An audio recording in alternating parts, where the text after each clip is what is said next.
Hello and welcome to the Non-League Podcast with myself, Lee Simons. And today I've got another special guest with me. I've got the Caister chairman, Alan Peace, with me. Alan, how are you? I'm very well, thank you, Lee. How are you? Yeah, very well. The sun is shining. It's been a lovely day, so I've been sitting out in the back garden, just chilling, and then thought I'd come on and speak to you. Very nice too. So how's isolation been for you then, Alan? Have you been working, or have you been stuck with me, being in lockdown? No, I've been very fortunate that I run my own financial and commercial consultancy business. Okay. And I usually go out to visit clients, but in this wonderful world of technology, I'm very lucky that I can do a great deal of my work from home as well. That's the beauty of technology now, isn't it? Because you don't have to go out and see anyone. You can do Zoom meetings or Skype meetings. It's quite nice, really, isn't it? Certainly been doing some of those, but you do miss the contact with the clients in person. But as I say, there's a lot more people more unfortunate than me, so I'm just thankful for the position I'm in.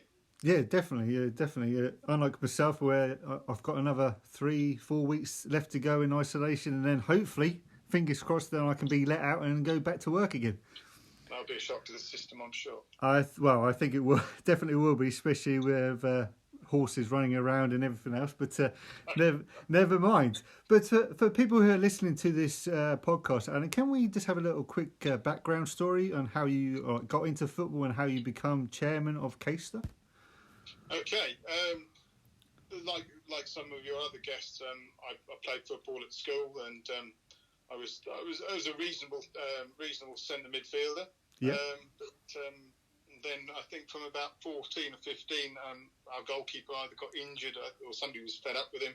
And I went between the sticks, and it became apparent that I was quite good. Oh, right, okay.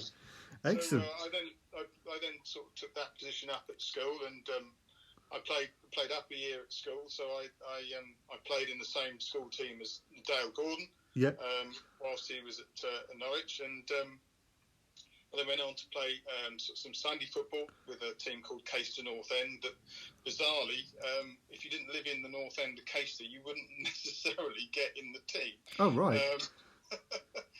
Such was the teams back then. But so I played school football, and then I spent a couple of years in doing evenings at the Norwich Academy. Yeah. And at the time, Ronnie Brooks was looking after some of the youth players, and Chris Woods was there, John Dean, Steve Walford.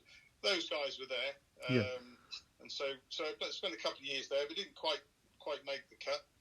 There were some really good goalkeepers there. I think the one that was there at the time that got taken on was a fella called Harvey Lim. Okay, yeah. And he was a very good goalkeeper, and he was built for the job as well, whereas I was slightly smaller than Harvey. So I got let go, but I then I went to play a very successful season at Gorton under-18s, where we won the league, the cup, and lost the under-18 county cup final at Carrow Road. Although my claim to fame was I actually saved a penalty at Carrow Road, so I'll take that one with me, even though we lost 4-3. Definitely, you've got to take it, haven't you? I'll hang on to that.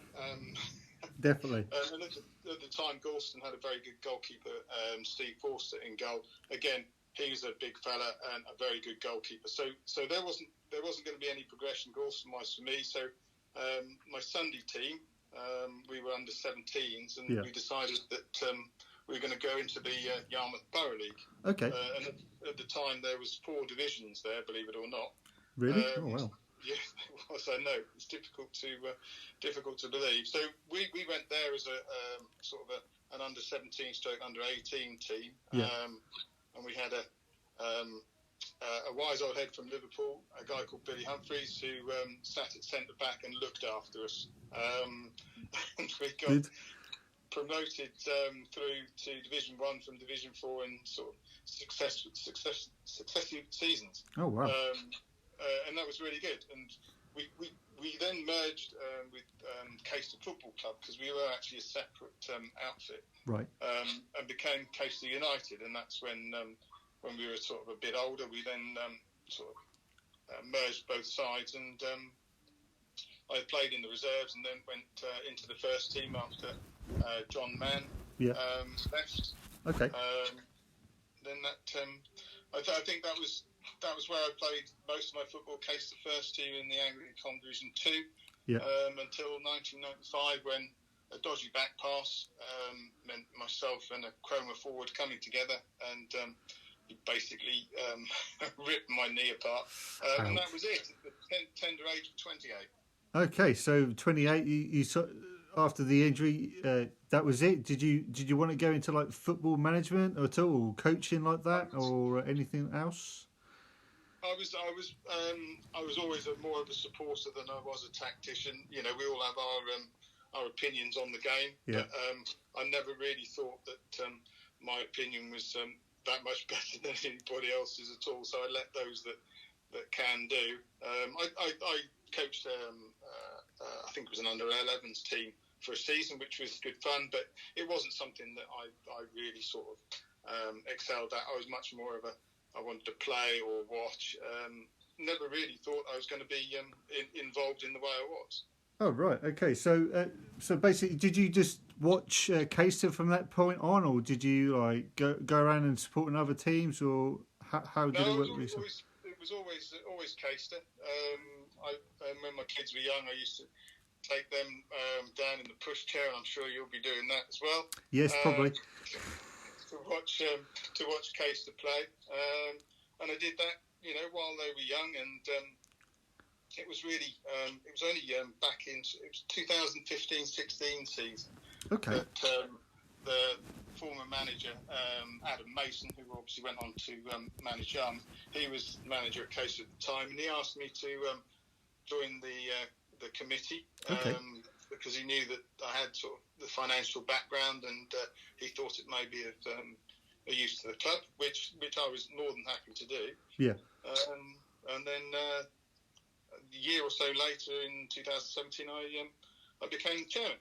Oh wow! So basically, when I started to watch non-league football in 2017, you become chairman of Caister, which is incredible. It is, and it was. I was really excited for the role, actually. I'd not really considered it whilst I'd been on the committee, but the opportunity came up, and I thought, well, why not? You know, I've been involved with the club for sort of the thick end of 40 years, I suppose, in total. So why not give something back to the club? Yeah, definitely, especially with your background in the finance and everything else. I bet that kind of suited you, really. Yeah, and you know, it helps with planning of different things, and just having a different opinion. Really, it's best to get more opinions around a table to advance the club. Really, definitely, because when I go and watch, say, Thetford Town or any of the other further teams around this area, it seems like it's more like a community. It's more of a family feel run like club, which is really good to see.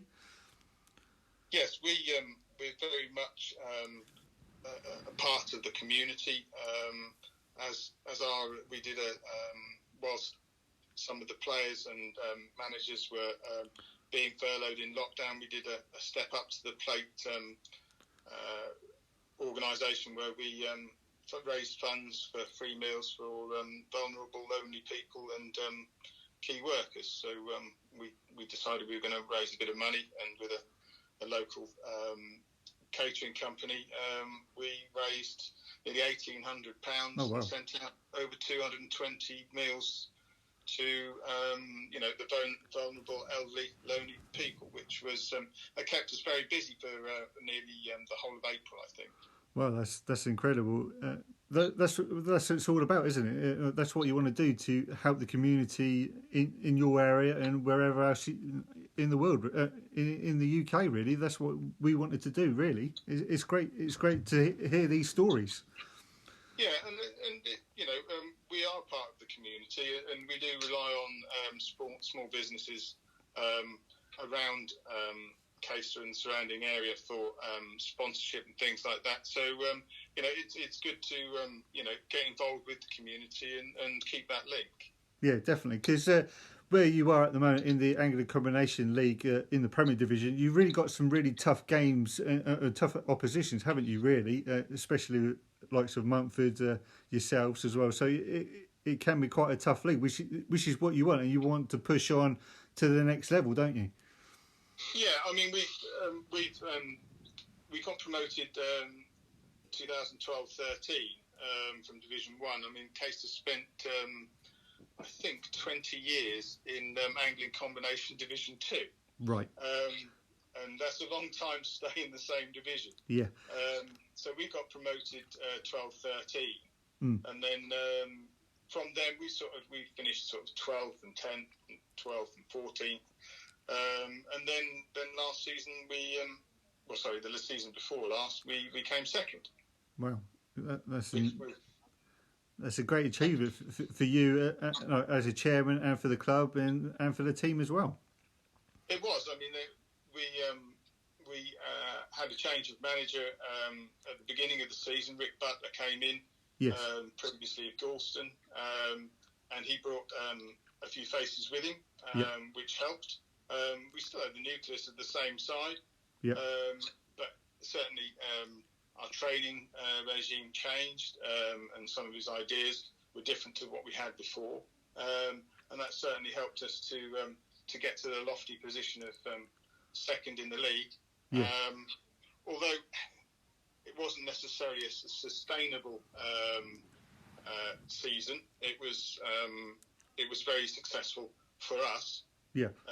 But what it did do is it sort of opened my eyes as to where we could possibly go further. Okay. Because technically we could have been promoted into the Thurlow None, but due to the facilities we have, that wasn't really a realistic prospect. Okay. So the ethos was, well, that's got to be our ambition. What can we do to try and make that a reality? Okay, so at your facilities at the moment, at your ground, so you of course got the main pitch where you play at. You have like a clubhouse. What else? Yeah, so we have a what we call it the pavilion, okay.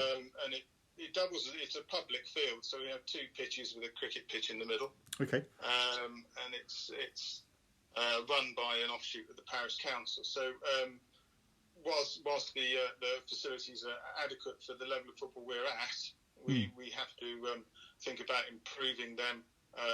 Should we want to be more ambitious, and we definitely want to be more ambitious. So we're in the middle of getting grants, putting things in place so that we can, perhaps take it all a step forward.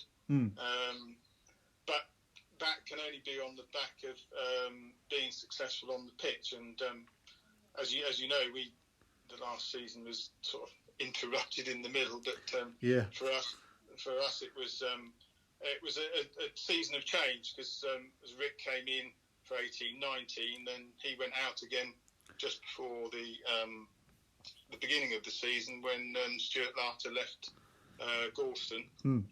And Rick, understandably, wanted to go and try again at Galston with his brother. Yep. So I think that was quite a big draw for him. And, we understood that. The timing wasn't great, but you can understand why he wanted to do that.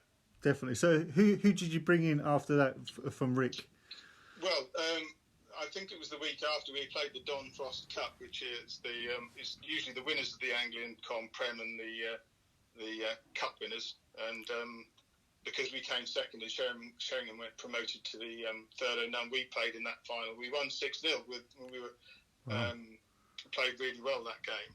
And I think it was the following week that Dan and I had an interview with Graham Lewis.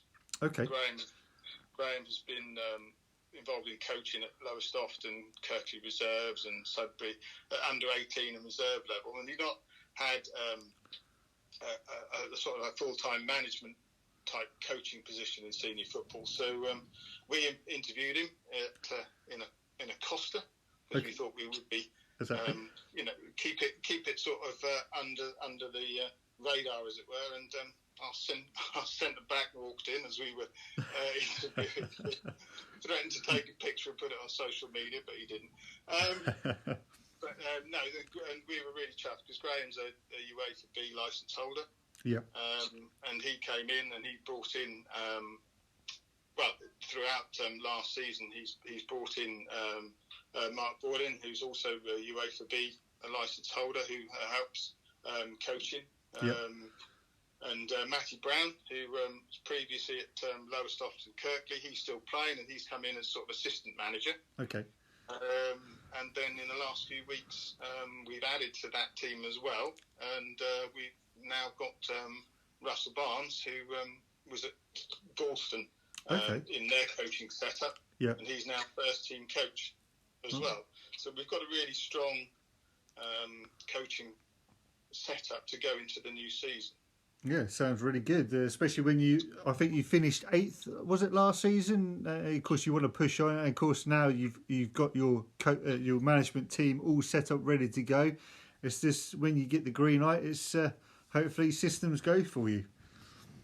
Yeah, and I think that what we did last season was we now sort of understand where perhaps we were lacking. I mean, we had 6 players leave from that team that finished second, and of those players, they accounted for 45 of the 85 goals that we scored. Blimey. So that was always going to be a tough ask to carry on in the same vein.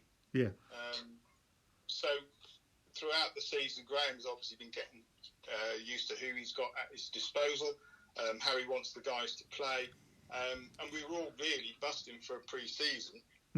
So we get his ideas in, obviously get the coaching set up right. And we added to our sort of reserve team as well. We've got Paul Beath and Graham Beard, who are both ex-Yarmouth reserve team managers. Yes.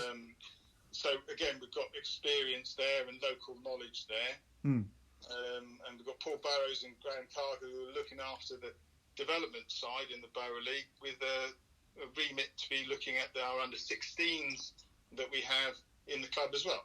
Oh, wow. So the setup seems to have a flow to it now. Yeah. And now we want to crack on. Yeah. And take advantage of the setup that we've got. Definitely, because it's most important. Because I know some teams have got different budgets for every situation. So from yourselves, that's what it is all about. You want to sort out your youth setup. You want to sort out the reserves, and then of course the first team. That's the main profile of the club, isn't it? That's what you want to do, isn't it? To bring in your youth and to progress them into like the reserves to the first team and so on. Yeah, there's a gap between under-16s and sort of the development side, because ordinarily you'd have an under-18 side. Yeah. But we haven't got an under-18 side, so we're going to try and use the development side to sort of blood some of the younger players that want to carry on into adult football. And Paul and Graham are both been around a long time, and they know what they're doing. Yeah. So it flows quite nicely through to the reserves and the first team, and because we're a purely amateur club, we only have budgets for running the club. We don't have player budgets, so we have financial constraints, even though we don't pay our players. But we're trying to attract them just by the setup that we have, really. Well, that's all it's all about, isn't it? It's all about the setup of the club. If it's going to work, say for a manager from the Thurlow Nunn or something like that wanted to come to you, or outside of the area, then that's what they're trying to look for, isn't it? Is the club setup that needs to be right, doesn't it? Yeah, and it goes hand in hand with what we're trying to do, the infrastructure of the club as well. To go to the Thurlow Nunn League, I think there are 10 separate stages that we have to achieve with regards to the infrastructure that we've got, and that's what we're trying to do at the moment. So at the moment we're having we were very lucky to get a grant for a pitch improvement program. Okay, yeah. Started a couple of weeks ago, so that's going to improve the surface. Yeah. We're now investing in some portable floodlights so that we can save money on going to places like Lynn Grove and paying out for them. and we got a grant to help us towards that as well. So we're looking at all of the infrastructure really to try and get the club in a place where it'll attract players because of how we're set up, not necessarily because they're going to get a few quid at the end of the day. We really are an amateur club.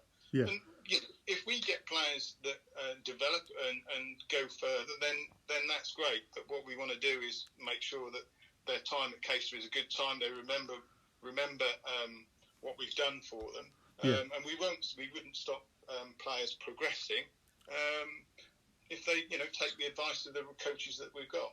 Yeah, definitely, because Caister are on the up, because you're doing quite a lot of stuff in the community. Of course, you're trying to rebrand with Stuart Patterson from is it Matchday Marketing? They're doing all your social media stuff.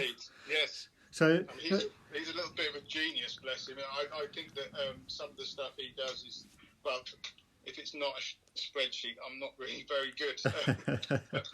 He's really good at that kind of thing, and people like Stuart, and we've got Danny Parker, our secretary, who spends a lot of time filling in grant application forms, as well as the sort of the coaching staff at the club.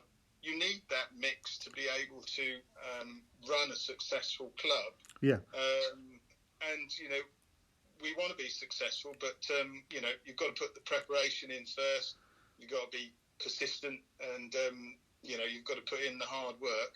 Yeah. To be able to get there. And I think that in the last sort of 3 or 4 years that I've been around, my eyes have been open to a lot of different things that go on. Yeah. But the one thing is that it's given me certainly the ambition to push the club forward. Yeah, definitely. Because the next stage is probably get promotion from the Anglian Combination and then go into the 309, isn't it? That's right. I mean, we're looking at the moment. We're as soon as possible, we're going to be looking at sort of new dugouts and the pathway around the pitch. And looking at the fencing as well, which are all things that we need to go up to the 309. Yeah. So we're thinking about doing some of those things now. Okay. So it's a sort of probably 2, 3, possibly 4 year project. But it's in our sights. It's in our sights. So our coaching is set up. Our infrastructure is being worked on, and hopefully the community will be behind us for the changes that we need to make. Yeah, do you get many people come down to watch your games as well from last season or the season before? Did you get many people come down?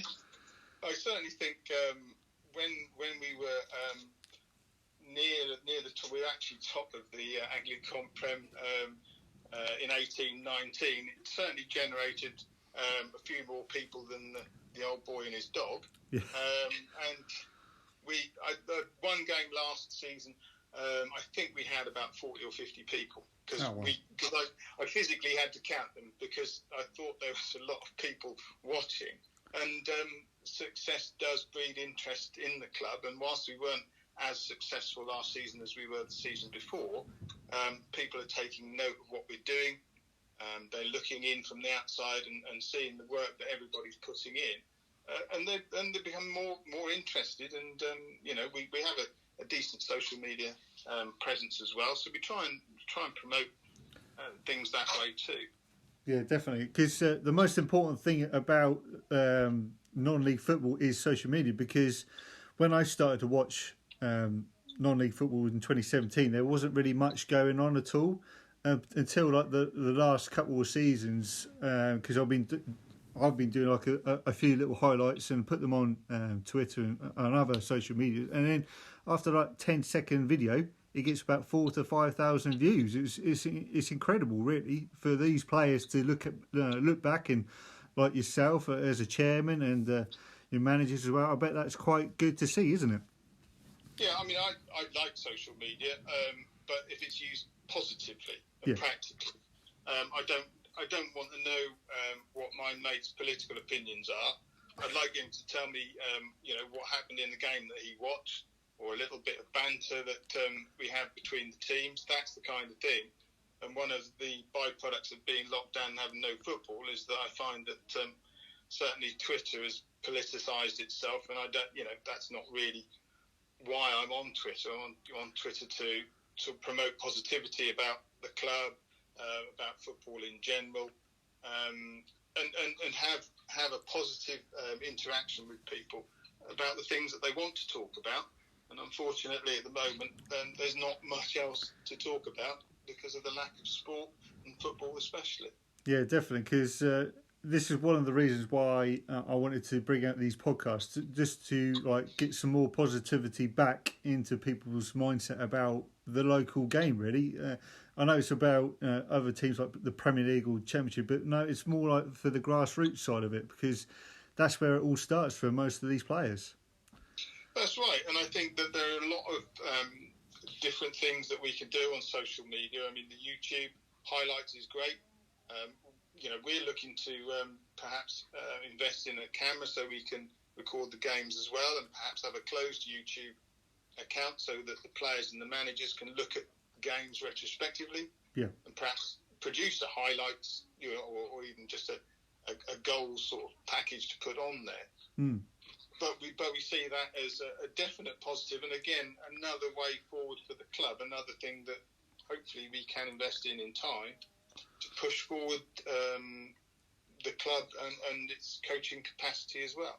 Yeah, definitely. Because that's the most important thing. It is about getting people to recognise the non-league side of it. It's like when I've gone to watch like clubs like Stowmarket Town. They're bringing in like 300 to 400 people a game, which is incredible at like our level. It's like even the kids, they're coming in with the replica shirts on, a scarf on, or a hat on, which is really good to see. Yeah, and in my past, only on a few occasions, but to play in front of a crowd makes so much more difference, and that's another part of the ambition I have. Is that we've got some really good players at our club, and some really throughout the ages, really some young players, some more senior players. And they're really good players. And to make it better for them, the enjoyment of the game, as well as seeing a crowd to cheer them on and to have some banter with as well, that all adds to the whole experience, I think. Yeah, definitely. So who's your star players in your team at the moment? If I tell you the star players are, the other ones are going to get on my back.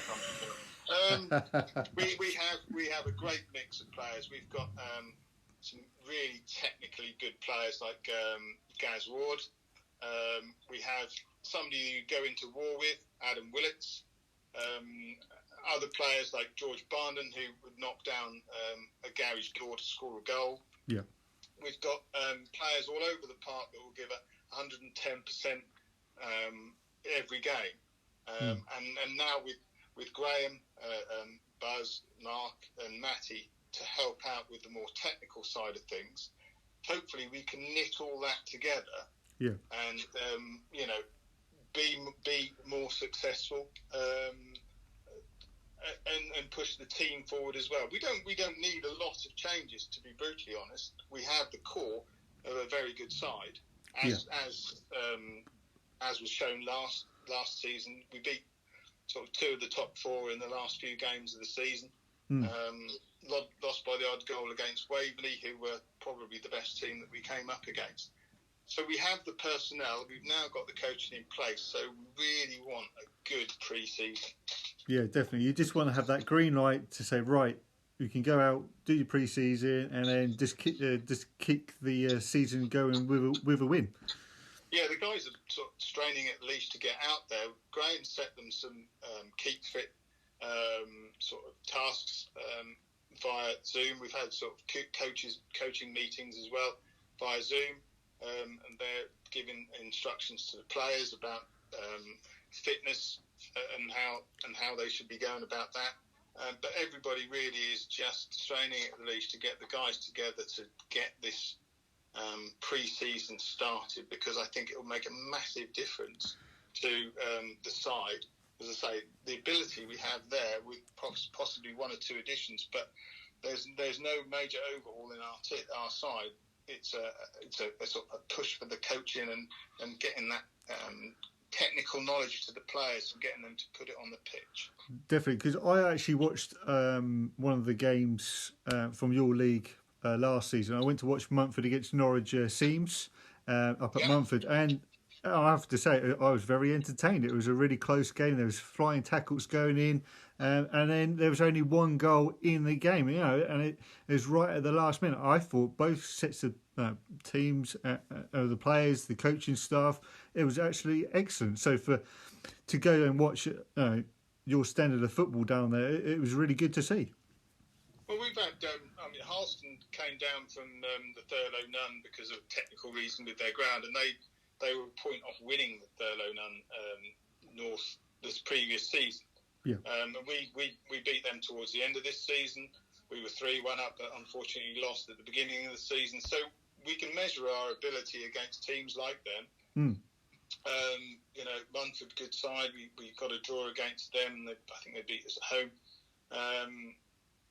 But even in the cups, we gave Wroxham a bit of a run for their money in the Senior Cup, and in the past we've sort of beaten Yarmouth on occasion in our annual charity game. Yeah. So we can mix it with those big boys, and it's all about getting all the pieces of the jigsaw into place, and successful come. It's a sort of a journey. It's not a destination, is it? It's something that has to carry on. Definitely, because it's not going to happen overnight, is it? It's all about progression, isn't it? Yeah, and the building blocks that we're putting in place now, hopefully we'll see the fruits of our labours in the next sort of 2 or 3 seasons, and hopefully that will coincide with having the facilities down at the Allendale improved, so that we can take advantage of the position that we hope to be in the league, i.e. to be able to go up. I know going into the Thurlow Nunn then becomes a whole different ball game, certainly financially. But we have the coaches in place. I like to think that I know a little bit about finance as well. So I think it's definitely a project that's exciting and something that's doable. Well, Alan, I wish you all the best for the next season, and of course the team as well. Hopefully when this all pandemic is finished, I'll come up and hopefully see your boys in action. Yeah, it'd be great to see you, Lee. We'll certainly put on a show. I think we only failed to score in 2 games last year, so I can guarantee you goals. Excellent. I'm looking forward to it already. So, Alan, I thank you for your time for coming on to the podcast and talking to me today. Absolutely, no problem at all. I've enjoyed it. Thanks, Lee. No problem. For people who are listening to the podcast, thank you very much for listening, and I'll see you on the next one. Bye for now.